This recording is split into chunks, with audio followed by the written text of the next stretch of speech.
दुनिया अभी भी बहुत हद तक पुरुषों की दुनिया है।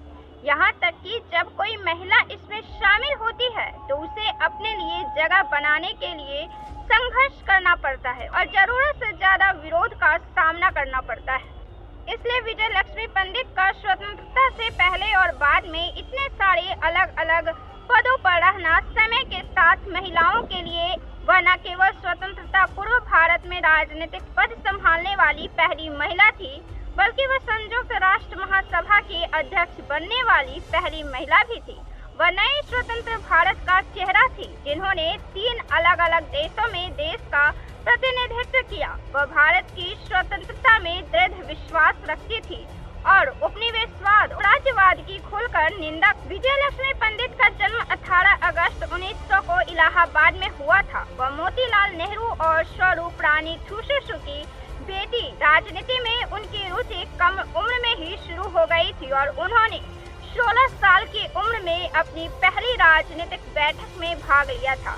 यह राजनीतिक बैठक उनकी चचेरी बहन रामेश्वरी नेहरू ने दक्षिण अफ्रीका में भारतीय मजदूरों के साथ किए जा रहे व्यवहार के विरोध पर चर्चा करने के लिए आयोजित की गई थी। उपनिवेशवाद के प्रति उनका तिरस्कार भारत में उनके काम में भी देखा जा सकता है। दशक के शुरुआत में विजय लक्ष्मी पंडित ने अपना आधिकारिक राजनीतिक जीवन शुरू किया। वह अखिल भारतीय महिला सम्मेलन में शामिल हो गई, जैसा कि उस समय कई महिलाएं करती थी। राजकुमारी अमृत कौर के साथ विजय लक्ष्मी पंडित ने AIWC को अपनी इस धारणा पर पुनर्विचार करने के लिए प्रेरित किया कि राजनीति और कल्याण परस्पर अनन्य और विरोधाभासी हैं।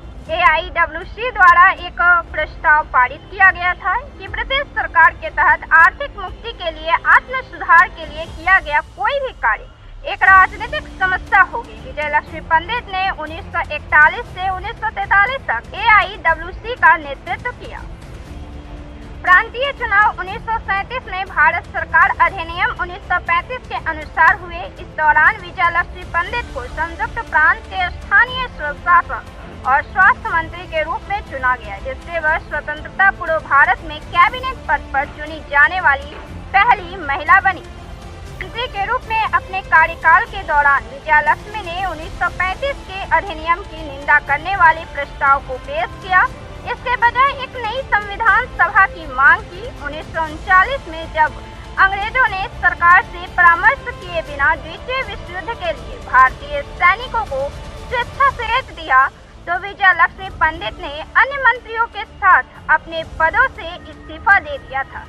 सविनय अवज्ञा आंदोलन के आगमन के साथ विजय लक्ष्मी पंडित को एक बार 1940 में और फिर 1942 में गिरफ्तार किया गया। 1944 में अपने पति के मृत्यु के बाद विजय लक्ष्मी पंडित के पास पैसे नहीं बचे। उस समय एक महिला अपने पति के पैसे को विरासत में नहीं ले सकती थी। विजय लक्ष्मी की 3 बेटियां थी और कोई बेटा नहीं था, इसलिए जो पैसा उनका होना था वह उनके पति के भाई को दे दिया गया। वह इस स्थिति से व्यथित थी और उन्हें अचानक छोड़ दिया गया था, लेकिन उन्होंने राजनीति में अपना कैरियर जारी रखा।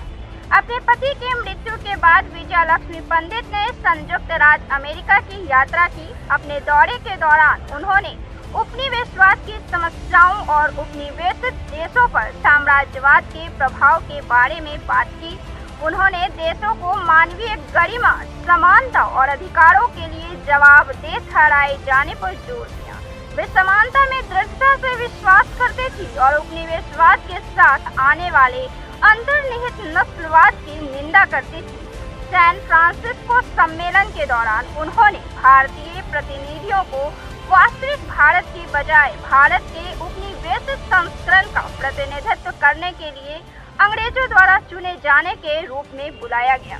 मैं यह स्पष्ट करना चाहती हूँ कि सम्मेलन में भाग लेने वाले तथाकथित भारतीय प्रतिनिधियों के पास भारत में किसी भी जिम्मेदार समूह से थोड़ी सी भी प्रतिनिधि क्षमता, कोई मंजूरी या कोई जनादेश नहीं है और वे केवल ब्रिटिश सरकार के नामांकित व्यक्ति हैं। वे यहाँ जो कुछ भी कहते हैं या जो भी वोट देते हैं, उसका भारतीय लोगों पर कोई बाध्यकारी प्रभाव या बल नहीं हो सकता है।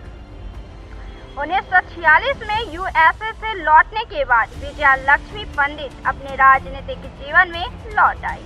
उन्हें संयुक्त प्रांत में स्थानीय स्वशासन और स्वास्थ्य मंत्री के पद पर बहाल किया गया और फिर उसी वर्ष बाद में संविधान सभा के लिए भी उन्हें मनोनीत किया गया। जबकि संविधान सभा के पुरुष अपने योगदान के लिए जाने जाते हैं, महिलाओं के बारे में उतनी बात नहीं की जाती है। संविधान के इन 15 महिला वास्तुकारों के बारे में बात अनोखी ही रही। वह यह थी कि वे वकील से लेकर स्वतंत्रता सेनानी और राजनेता तक थी। महिलाओं के रूप में उनके अनुभवों ने संविधान में कुछ हद तक समानता सुनिश्चित की। उनके भाषणों में अल्पसंख्यक अधिकार, आरक्षण, महिला आरक्षण, धार्मिक शिक्षा और स्कूली शिक्षा जैसे विषय शामिल थे। विजया लक्ष्मी पंडित ने संविधान सभा में अपने कार्यकाल के दौरान मानवाधिकारों और समानता की वकालत करना जारी रखा और उपनिवेशित देशों पर साम्राज्यवाद के प्रभावों की निंदा की। संविधान सभा में दिए गए अपने भाषण में विजया लक्ष्मी पंडित ने साम्राज्यवाद की अस्थायी छाप को मिटाने की कठिनाइयों पर प्रकाश डाला। भले ही देश पहले ही आजाद हो चुके हों, साम्राज्यवाद मुश्किल से मरता है और भले ही उसे पता हो कि उसके अच्छे दिन अब गिने चुने रह गए हैं, फिर भी वह अपने अस्तित्व के लिए संघर्ष करता रहता है। वर्मा, इंडोनेशिया और इंडोचीन में जो कुछ हो रहा है उसका उदाहरण हमारे सामने है और हम देखते हैं कि इन देशों में लोगों द्वारा खुद को मुक्त करने के लिए किए जा रहे अथक प्रयासों के बावजूद साम्राज्यवाद की जकड़ कितनी मजबूत है कि वे इसे आसानी से हटा नहीं पा रहे हैं।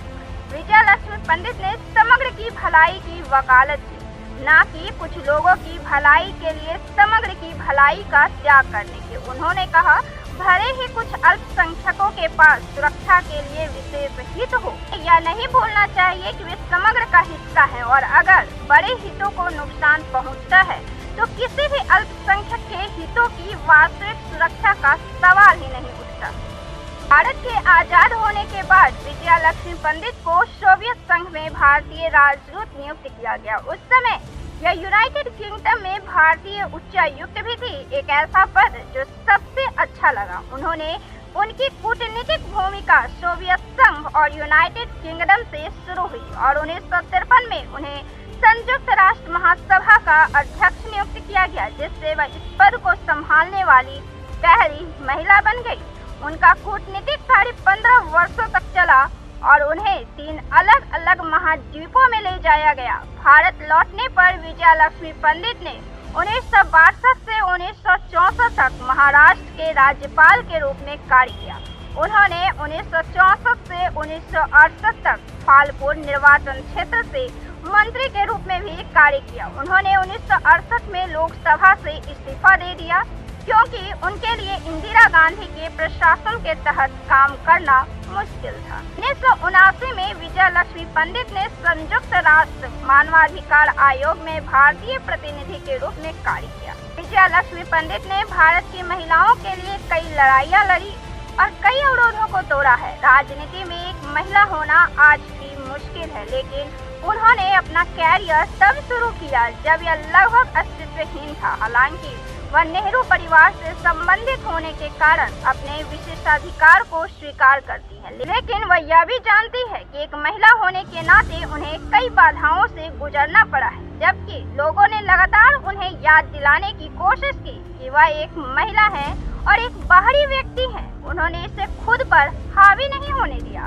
जब उनसे पूछा गया कि क्या वह सत्ता की स्थिति में एक महिला होने के बारे में जागरूक है, तो उन्होंने कहा, मैं कभी भी किसी और से अलग होने के बारे में जागरूक नहीं रही, क्योंकि मुझे कभी ऐसा सोचने की अनुमति नहीं दी गई। बेशक कोशिश की कमी के कारण नहीं, यह वह तरह की मदद नहीं थी जो मैं चाहती थी। वे कहती है, मुझे उनके दिमाग से मदद चाहिए थी। राजनीति में महिलाओं के प्रति यह रवैया पूरी दुनिया में देखा गया है।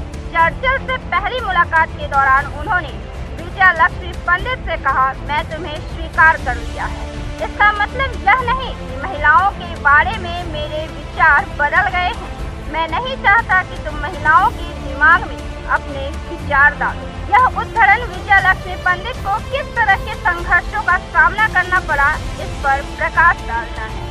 जबकि उन्हें प्रधानमंत्री द्वारा तिरस्कार किया गया था। उन्हें और उस समय की अन्य महिलाओं को यह नहीं मानना था कि अब महिलाओं को समान अवसर प्राप्त है, एक अपवाद जिसे पिछले सत्तात्मक दुनिया ने अस्तित्व में रहने दिया।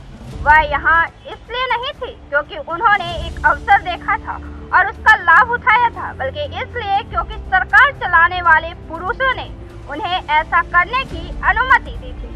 जैसा कि उन्होंने एक साक्षात्कार में कहा, आज बहुत सी महिलाओं ने मेरे समय से कहीं ज्यादा काम किया है। मुझे प्रसिद्धि इसलिए मिली क्योंकि उस समय महिलाओं को कोई अधिकार नहीं था।